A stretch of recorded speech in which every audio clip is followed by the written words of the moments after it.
Bonjour à toutes, bonjour à tous, ravi de vous retrouver sur Courtage TV. Merci à ceux qui nous rejoignent désormais pour ce direct sur le sujet crise ou sortie de crise pour les courtiers de proximité. Nous en avons parlé depuis le début de l'après-midi. Nous continuons encore. Nous avons le plaisir de recevoir en direct avec nous Éric Daudin, qui est président et directeur général d'Assure-One et plus connu dans le courtage de proximité sous la marque Netvox. Vous êtes avec nous, Éric, bonjour. Tout à fait, bonjour Jean-Luc, j'espère que vous m'entendez. Je vous entends bien, très bien. Vous êtes en direct, comment allez-vous ?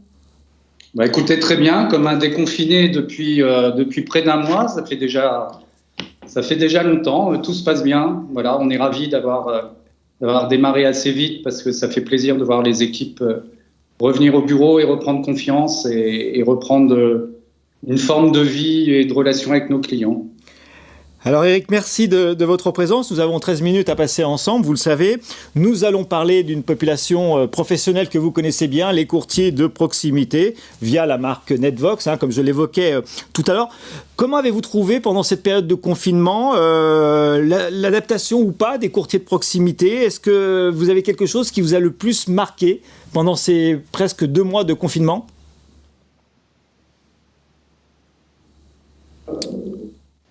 Vous m'entendez ? Oui, on vous entend, Éric. Ouais, En fait, moi, je trouve que les courtiers ont réagi comme le reflet du monde réel. C'est-à-dire qu'on a bien senti, si je prends un révélateur tout bête, qui sont les chiffres commerciaux, on a bien senti un trou énorme les 15 premiers jours. Et puis ensuite, la machine, d'une certaine façon, s'est remise en marche. Alors, ce n'est pas toute la machine qui s'est remise en marche. On a vu des courtiers se concentrer sur la gestion, donc on a vu les équipes opérationnelles garder un certain niveau d'activité. Et puis on a vu un certain nombre de courtiers faire des affaires nouvelles.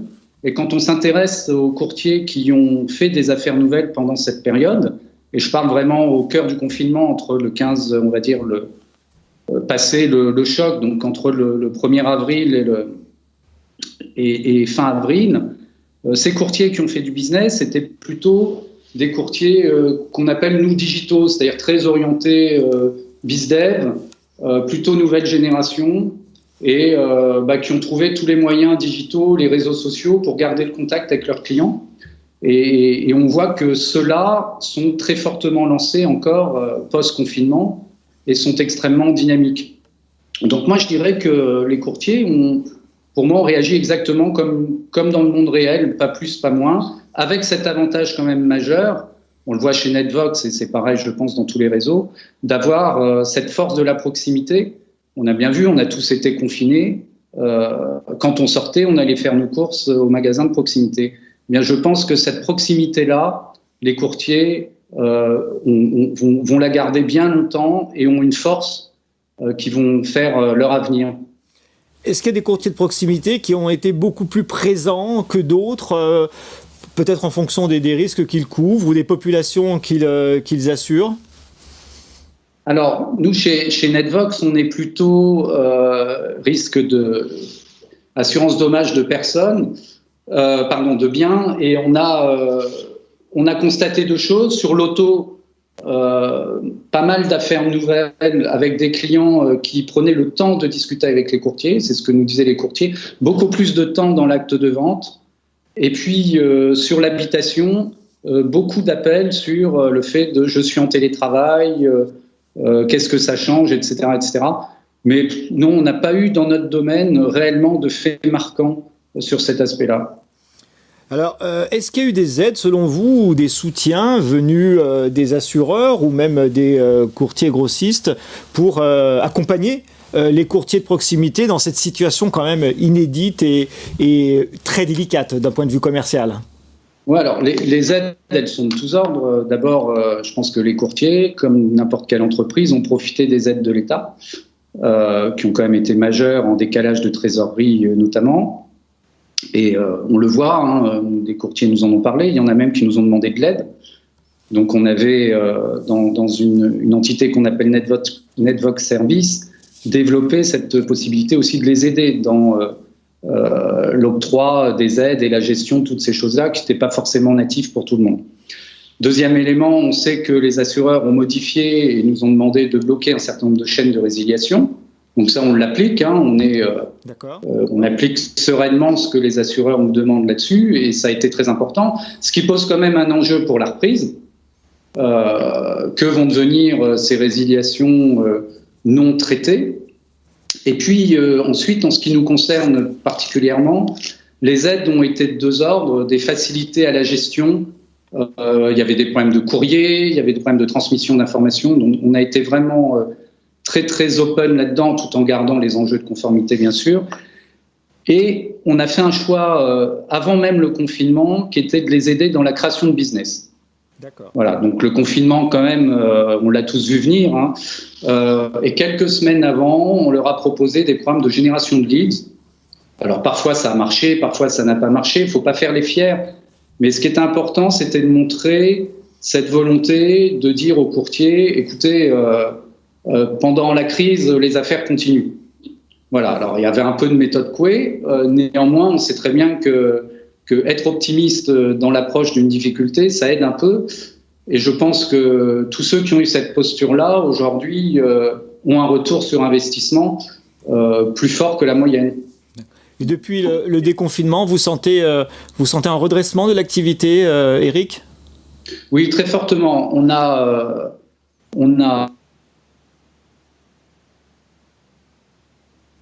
clairement senti, avant même le déconfinement, je dirais dès les premières annonces, je crois que Macron a parlé autour de la 3e ou 4e semaine d'avril, dès les premières annonces d'une ouverture, on a senti une première accélération. Et une semaine avant le déconfinement, on a senti vraiment que les courtiers, globalement, avaient dû déjà revenir de toute façon dans leur boutique et se sont mis au business. Alors, il y a eu un effet bulle, hein, c'est un peu le ressort, il y a clairement un effet bulle. La question maintenant, c'est qu'est-ce qui va demeurer au-delà de cet effet bulle entre les actions commerciales des uns et des autres, de Netvox et des autres acteurs du marché, entre le marché en tant que tel, comment va se positionner le marché sur nos risques, et puis la dynamique particulière du courtier. Encore une fois, on constate que ceux qui n'ont pas arrêté, aujourd'hui, explosent. Alors, essayons dans cette deuxième partie d'interview, Eric, de nous projeter sur la rentrée 2020 et aussi peut-être sur 2021. Vous allez nous le dire. Comment voyez-vous le panorama de l'activité des courtiers de proximité aujourd'hui ? Alors, je prends ma boule de cristal. Oh, sans boule de cristal. Ce que je vois, en tout cas, nous, ce que l'on modélise, on va dire ça comme ça, c'est 2 temps. Un premier temps jusqu'à la fin de l'été, où encore une fois, on va, je pense, bénéficier de cet effet bulle et d'une forme de reprise de l'activité économique qui est supérieure à ce qui était attendu. Alors surtout si le déconfinement s'accélère, on le voit bien qu'il y a un effet psychologique de consommation et on pense que c'est positif. On est assez proche des constructeurs automobiles. Ils envisagent en vente de voitures sur le mois de juin un mois record. Donc ça va nous emmener jusqu'à la fin de l'été. D'accord. Reste la deuxième partie qui est septembre jusqu'à la fin de l'année, où pour le moment, il est assez difficile d'y voir clair. Alors on peut se dire que notre activité est relativement protégée des aléas de la crise économique à court terme. Néanmoins, et Jean-Luc, puisque vous parlez de 2021, on peut considérer qu'il y aura un impact sur 2021. Voilà. Et les courtiers qui ont un petit portefeuille auront souffert pendant cette période, c'est certain, et risquent d'avoir quand même des difficultés assez majeures pour passer 2021, alors que ceux qui ont une activité plus variée vont forcément mieux s'en sortir entre la taille du portefeuille et la pluriactivité des risques couverts. Voilà, donc nous, notre enjeu, c'est d'accompagner évidemment les deux. Dans tous les cas, on considère que la proximité est un atout, très clairement. Une proximité omnicanalisée, c'est-à-dire que on voit bien une tendance forte des courtiers à aller vers de l'omnicanal, c'est-à-dire je reçois le client, mais je lui propose aussi un accès via mes canaux digitaux, à la fois sur la souscription et bien évidemment pour les opérations de gestion et d'indemnisation. Alors, vous l'évoquiez, il nous reste 2 minutes, Eric, à passer ensemble. Le sans-contact, si je puis dire, a été une des vedettes de cette période de confinement, le télétravail, la téléconsultation médicale, la télévente, etc. Est-ce que vous pensez que cette période de confinement va transformer finalement les pratiques commerciales des agents, des courtiers de proximité? Et est-ce qu'aussi il va y avoir une évolution sur des services ou des produits d'assurance eu égard à cette période? Alors, 2 choses. Est-ce que ça va transformer? Moi, je pense que la transformation était en cours. Donc, ça a validé, je dirais, les modèles, mais ça ne va pas amener grand-chose de nouveau. Ça les valide. Probablement, ça les accélère, et notamment la digitalisation des parcours clients. Les clients ont pris l'habitude de faire eux-mêmes, et même maintenant, ils vont même demander à le faire eux-mêmes pour certaines choses, ce qui nous va bien d'ailleurs en qualité de gestionnaire. En ce qui concerne les offres, beaucoup de débats sur les offres à l'usage, les offres à la minute, les offres mobilité, les offres autopartage. Oui, on pense que le marché de l'auto va offrir des opportunités nouvelles, se nourrissant notamment de la data. Voilà, parce que c'est la data qui va permettre de mieux segmenter et de tarifer de manière prédictive, ce qui est probablement une bonne réponse aux enjeux qui arrivent, aux enjeux de rentabilité des assureurs également. Donc vous êtes très confiant sur la période à venir, si je comprends bien vos propos, Eric. De nouvelles offres probablement, une continuité des pratiques commerciales omnicanalisées, et puis finalement une difficulté qui peut s'estomper progressivement dans le temps, d'un point de vue économique. Il nous reste l'inconnu de la crise économique à venir, mais bon, je préfère voir les choses par l'aspect positif, et on est nombreux dans les courtiers grossistes à voir les choses comme ça, et c'est très bien, parce que plus on est nombreux, plus on va bouger le marché. Je pense que les courtiers de proximité ont définitivement un avenir, pourvu que les transformations s'opèrent, et la crise a validé les enjeux de la transformation.